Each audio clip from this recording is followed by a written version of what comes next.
Hey guys, Vol here, and the other day I cranked out a game with Morvahna. It was my second game with her, and it'll be the first battle report featuring her.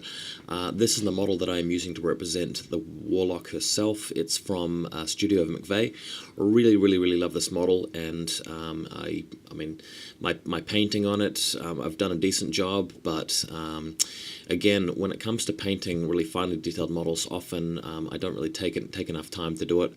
On this one, I've just been too scared to use a lot of paint and like freehand brush strokes, so I've really tried to rely on washes quite a lot, but she turned out okay. And you can see a back image of her as well. With Morvahna, I really love the fact that she has such a different style to the other casters. She's very much about infantry. She can play an attrition game, which is rare for Circle, and she really shines if it's a matchup featuring a lot of your infantry against a lot of the enemy's infantry, because she's going to be able to get extra fury whenever she needs it. You'll be able to use that for transfers. Obviously, you know, expending spells, and her feet will just create a line of forests across the battlefield, which is just so advantageous for you. So looking forward to that. I'm having a rematch against my buddy Mark, who is playing his exact same pSeverius Menoth list, which I beat the other day. But this time I'll be using Morvahna instead of Chromax, so much less experience with Morvahna. We'll see how it goes though. Next image shows you Mark's lineup. He's just taken the exact same stuff.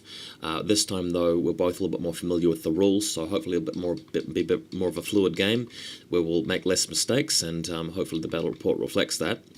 Going to the next photo, you see a bit of a lineup of my list here. You can check it out in the video description, but I've got a full unit of Bloodtrackers with Nuala, which I've finished painting now, which is good. I've got the Woldwarden, Stalker, and Gorax with the 3 Wolfriders and Shifting Stones. As you guys will notice, very similar to my Mosar list, but at this point I'm a little bit restricted with the models that I can possibly take. And at 35 points level, I think, you know, these models are quite good for both Morvahna and Mosar, just in my own opinion. We are playing a Killbox scenario, so if you see a brown dice such as the one in the forest, that just marks the corner of a Killbox for this sort of this game. Next image, in fact, will show you a bit more clearly how that works. So if you see the battlefield here, the table is played 4 foot by 4 foot, starting from the bottom of the photo right up through to where you can see that red range measuring stick is, and the 4 brown dice, which you might be able to picture. One's in the forest, one's on the hill, the other 2 are on Mark's side. That's where the kill box is contained. He's got his Wracks advanced deployed, same with my Shifting Stones, but Mark's taking the first turn here. So if you go to the next image, he begins by allocating some focus on his jacks. He puts up his upkeep spells, and if you check the next photo, there's him moving out. So just a general first turn, everything's moved as far forward as possible. Hasn't really done anything with his choir, everything's just running because he knows that he's too far away for me to attack him just in the first round. So if you go to the next photo to check out my first turn, what I'm doing here is I'm spreading the entire army out, and I've upkept, well, I've put in play Regrowth on the Bloodtrackers and Harvest on Morvahna, and just waiting for him to come to me. If he gives me any more time to prepare, that means I can get another upkeep spell, that's the Rejuvenation or whatever it is, and just get more time to pick off, you know, lone troopers or get into position. But if he comes to me all at once, hopefully I'll have a chance to really do a lot of damage, maybe even feat. Hopefully pull back with things like Lightning Strike and Reform and light cav movements. So that's going to be the plan. But I'm interested to see what he does next. Next photo just shows you a bit of a better view of the other side of the field where the Wolfriders are. I just want to show that at this point I can't really get too close to them because I won't get any shots off, and if I go too close, potentially the Zealots will throw the little bombs at me and set my Wolfriders on fire, which would be very bad. The next photo after that, you can see where Morvahna is situated. I've been very fortunate to have a forest on my side of the battlefield. This could actually be the difference between winning and losing, because Morvahna can hide there. Otherwise, you know, pSeverius can actually start arc-noding spells onto her and killing her, and she'd have to transfer a lot of damage away. So I feel that that's one thing giving me a big advantage. So maybe Mark would be, you know, seeing more opportunities if he had the other side of the table. That's what I'm saying there. Next image, though, what he does, to my surprise, well, I'm not terribly surprised here, but he runs his entire Flameguard unit into melee range of my Bloodtrackers and uses his mini feat, which is the little Zeal thing, which gives them +4 armor. Now these guys have got set defense, they've got the +4 armor, they've got Defender's Ward on them, so he's really banking on that being the difference between me wiping them out and me not wiping them out.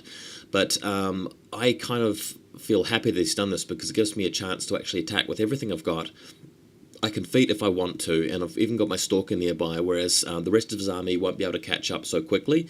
So I feel like he's done this one turn too early, and this is really the game-changing move that will affect everything from now on, is that I get to start attacking his army straight away, whereas he may be out of range for some time with his heavier stuff. But if he had just simply advanced, shield walled, and not popped his feet, if I'd moved in to attack him, I would have brought my stuff closer into threat range of the rest of his army, and I wouldn't really have been able to do that very effectively. So that's what's happened here. Next image shows you him doing something similar with his Zealots. His Zealots have activated their ability to ignore everything except spells and feats, and that pretty much cuts out a lot of damage that I can throw at them, although I will be able to use Eruption of Life, and that may well be a good idea considering he's spaced them out in such a way that if I turn these guys into forests, that should keep his jacks in the back line for a little while, given the fact that he's not really got any Pathfinder anywhere. Next image, he also uses the Blessing of Vengeance to arc a spell into the Bloodtrackers, which is Ashes to Ashes. Affects D6 models, so he rolls a 6, kills 6 or 7 guys, including Nuala, which I found really annoying because Nuala's the one that gives them quick work and reform, so that's a big blow to me early on. But because of regrowth, Morvahna can actually bring all of the Bloodtrackers back into play in the control phase, and I can actually attack him straight away with my full unit. Now, one thing that I actually ended up doing here, and we'll see this later, in fact I'll leave that comment to later. What I'll talk about now is just the next photo here where you see the Stalkers in attacking at the Flameguard.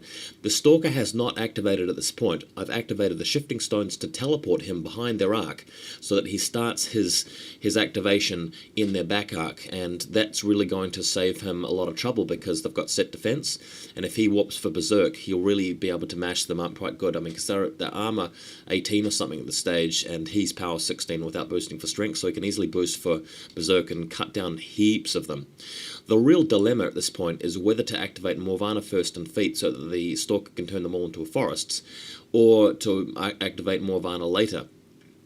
Given the fact that if the Stalker goes first, he'll create Fury for Morvahna to spend, because he's already spent all of the Fury bringing the Bloodtrackers back. So I thought carefully about that for a long time, and I came to the conclusion that I should activate Morvahna later, because I'm still going to be able to actually kill at least a few guys to get the forests out and to make use of her feat. I could even just not feat, but having Morvahna start her activation with 7 Fury was much more important than starting her activation with a 0 Fury and only using her activation for the feat, and I hope you guys can appreciate that. You also see the Gorax moving up and casting Primal on the Stalker. Bit of an overkill, and I regret doing that now because it means he frenzies, but I've always been trigger happy with that Primal, and one thing I'm going to have to learn to become a better circle player is when not to use Primal. You really only need to use it when you're desperate, and when you really have to kill that one model. Next image though, the Woldwarden moves out, and he moves within 10 inches of the Zealot Icon Bearer on the hill and casts Eruption of Life on him, which was beautiful because I managed to boost hit, get him, killed the Icon Bearer and the choir member behind him, and stuck the Vanquisher in, clipped in a forest, so that made a big difference. Next image, the Stalker does indeed thrash like 6 Flameguard models and still has Fury left over to cast Lightning Strike on himself, putting him back behind the wall so that he doesn't get rear-attacked by the enemy jacks. And I could have achieved this without Primal, so kind of hitting myself for actually making him auto-frenzy. This means he's essentially going to waste one of his activations and probably will kill a Bloodtracker in my next turn instead of being free to go and murder the enemy, so that's a mistake. Next image, Morvahna activates